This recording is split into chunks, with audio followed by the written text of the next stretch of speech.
Hello everyone, welcome back to my channel. This is me Kamran Nahar. Extortion আজিকালি wife সকলৰ কাৰণে বহুত বেছি ট্ৰেন্ডিং চলিছে. Husband and wife ৰ মাজত matrimonial dispute চলি থকা সময়ত হাজবেণ্ডে যেতিয়া ওয়াইফক মিলিব যায় বা ওয়াইফৰ লগত শৰ্ট আউট কৰিবৰ কাৰণে বাৰে বাৰে ওচৰত যায় বা শৰ্ট আউট কৰিবৰ কাৰণে ওয়াইফৰ কাষ চাপে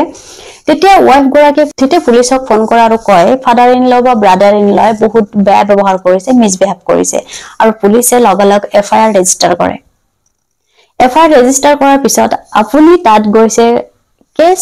শৰ্ট আউট কৰিবৰ কাৰণে বা আপুনি আপোনাৰ ওয়াইফৰ লগত শৰ্ট আউট কৰিবৰ কাৰণে গৈছে লগত আপুনি কেছ নতুন এটা কেছ এড কৰি লৈ আনিলে সো আপুনি আপোনাৰ সেফটিৰ কাৰণে আপুনি আপোনাৰ সিকিউৰিটিৰ কাৰণে পাব্লিক প্লেস বাছি লওক পাব্লিক প্লেসত যত সিসিটিভি সাৰ্ভেইলেন্স হয় তাত আপুনি কথা পাতিব পাৰে তাত আপুনি শৰ্ট আউট কৰিবৰ কাৰণে ওয়াইফৰ লগত লগ হ'ব পাৰে নাইবা আপুনি কোৰ্টৰ ভিতৰত মিডিয়েশন কৰিব পাৰে মিডিয়েশন চেণ্টাৰত গৈ যত আপুনি সম্পূৰ্ণৰূপে নিৰাপত্তা থাকিব যত আপুনি সম্পূৰ্ণৰূপে সেফটি থাকিব So more information related to law then you can follow me Facebook page Instagram and YouTube channel. Thanks for watching my video.